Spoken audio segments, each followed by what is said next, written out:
I think this is what I came for. I wanted to talk to the industry people, and especially people who want to get into this industry 4.0 revolution, and I think everyone is right on track for doing that. Yeah. I think the audience were great, the interactions were great, the food was great, and I think overall I think it was really well organized. I really liked it.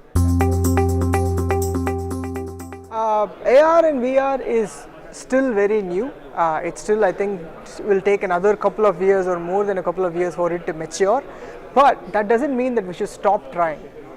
It is very important for anyone doing AR and VR and MR to stay focused and believe in this revolution that's happening, and not give up thinking that it's still not mature, because that will just leave you behind.